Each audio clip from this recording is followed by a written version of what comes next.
Asalaamu calaykum waraxmatullaahi wabarakaatu. Walaalaha qaaliga kusoo dhawaada lagjaradayna taxanaha ahaa maadada advanced contact lens. Hore waxaa ugu soo hadalnay soft contact lens, hard contact lens, scleral contact lens. Maanta haduu ilaahay waxaan ka hadli doonaa toric contact lens ka hadli doonaa haduu ilaahay.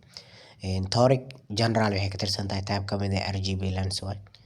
RGB lens waxaa kasoo hadalnay corneal lens, scleral lens, toric lens iyo orthokeratology lens aa kasoo hadalnay types ahaan. Mid mid hadda ugu hadlayna toric contact lens used waxaa loo adeegsadaa generally waxaa loo adeegsadaa markii laga hadlayo waxaa loo isticmaalaa astigmatism because waxay leeyahay eyes waxay leedahay half waxay leedahay different refractive error. So that refractive error different meridian leedahay. So marka instead of one uniform power toric contact lens certain waxay leedahay spherical power, cylindrical power iyo axis orientation. Taasoo nooc ayay leedahay. Markii laga hadlayo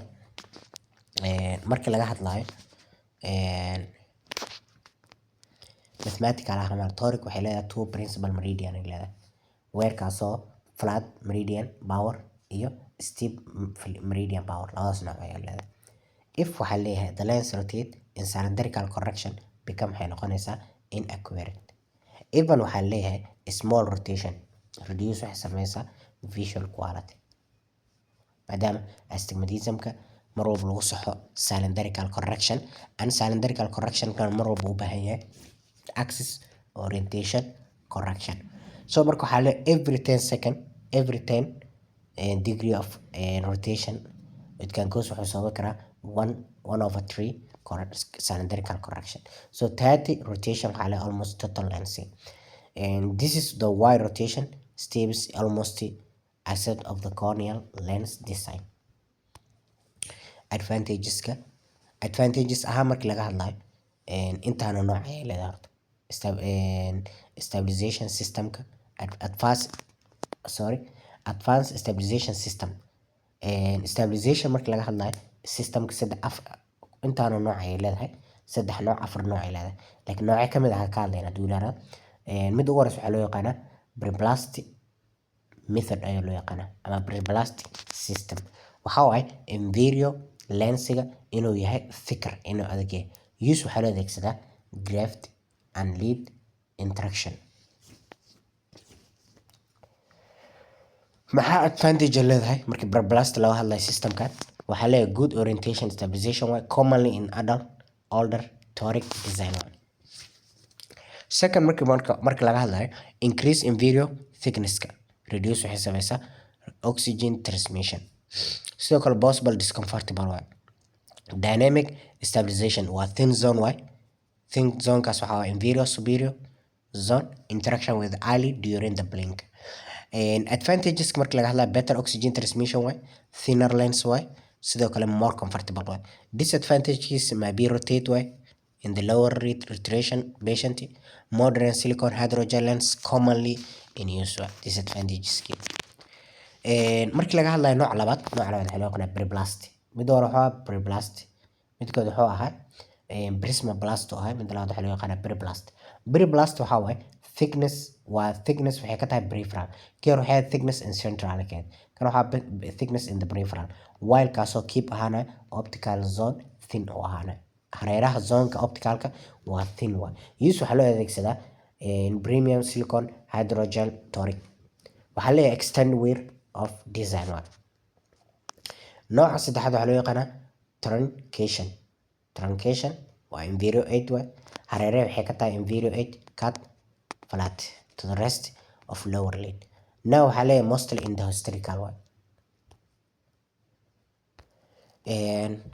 markii laga hadlayo silicone hydrogel toric lens oo ah silicone nooc ka mid ah soft contact lensiga waa oxygen physiological K parameterka markii laga hadlayo DK iyo DKT laga hadlayo. DK waxaa oxygen permeability, T waxaa waa lens thicknesska. High oxygen permeability waa marka high oxygen permeability reduce hypoxia sababta haddii lacala oo xaalado qaar sidoo kale limbal rednesska ay sababeysaa neovascularization xaaladaas dhan dhacay materialskaas endothelium stress endothelium cornea stress. Silicon hydrogel lens new rivo no waxaa leeyahay revolution waxaa waaye overnight wear, extend wear iyo high cylindrical correction noocaas siliconka. Bad waxaa leeyahay silicon increase wuxuu sababaa lipid deposition waxyaabaha lipid depositionska biocompatibility-ga ayuu sababaa. Sidoo kale watability-ga changes ayaa ku dhacay. Then surface treatment become critical. In la daaweyn critical ayay noqonaysaa, way adkaanaysaa. Frontal surface or back surface surface toricity. Laba nooca jirto, frontal surface toric iyo back surface toric iyo biotoric lens. Noocyada hore xataa aan kaga soo hadalnay. Frontalka waxaa waaye back surface waay. Back surface kiisu waxaa loo adeegsadaa cornea, waxaa loo adeegsadaa in frontal surface. Qoraalka intuu xeer uu ka qaldan yahay, waxaa laga rabaa frontal surface laga rabaa.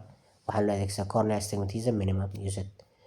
Inferior, internal and lenticular astigmatism dominated. Back surface toric waxaa leeyahay back surface toric waxaa loo adeegsadaa back surface toric in the cornea. Use waxaa loo adeegsadaa cornea toricity iyo waxaa kaloo loo adeegsadaa better fighting of the alignment. Biotoric lens both type by both surface anterior posterior surface ama frontal and back surface labada nooc waay. Indicationska waxaa waaye high cornea astigmatism, cornea irregularity, sidoo kale keratoconus.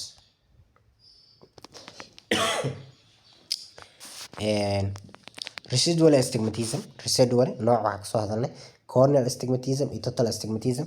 Nooca saddexaad waxaa waaye residual astigmatism waa one of the most important advanced conceptiga laga rabo. Residual waxaa waaye waa astigmatism kaasoo remain after GB lens oo ah neutralized the corneal toxicity. Markii laga soo hadlayo noocyadan hadda ka soo hadalnay, after that waxaa loo yaqaanaa GB lensiga kadib waxaa waaye ayuu dhacaa. Gas probability lens. After gas probability lenseska neutralization toxicity dhaca waaye. Cause waxaa sababa lenticular astigmatism, posterior cornea astigmatism iyo waxaa kaloo sababa lens flexible. Managementiga frontal, biotoric iyo spherical iyo scleral toric lens. noocyada kale jiro waxaa kaloo jiro waxa loo yaqaano wave frontal guide contact lens. Wave frontal guide contact lens this is one of the most important high level of specialists of contact lens. waxaa leeyahay traditional toric lens only correction, spherical and cylindrical.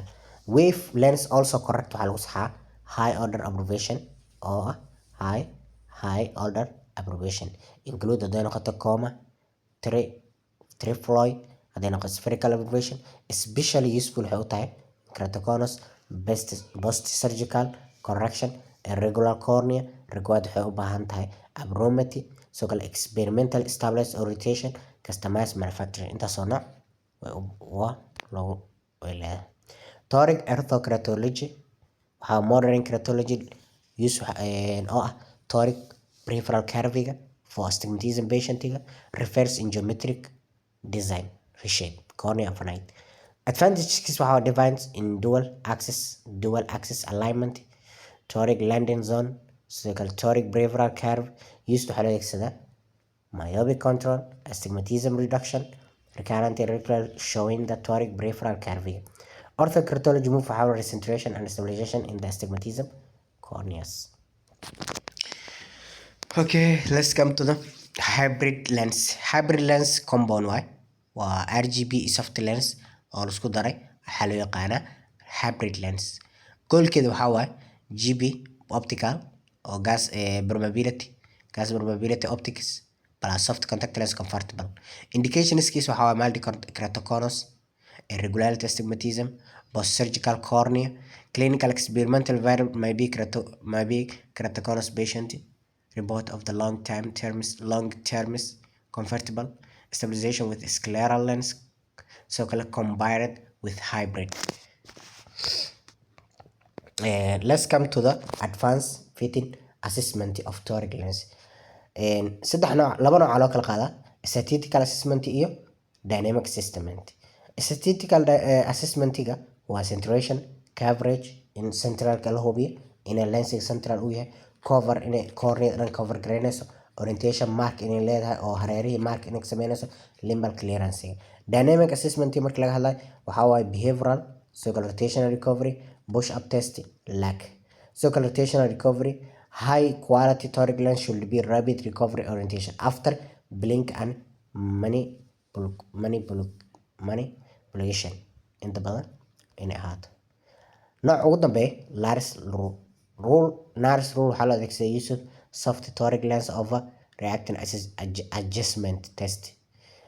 If waxaa leeyahay lens rotation, add lens at left, right na subtracto. Example hadduu yahay leftiga right, left light 10, add subtract 10. wadin kaga mahad celinaya daawashada video. Assalaamu calaykum waraxmatullaahi wabarakaatu.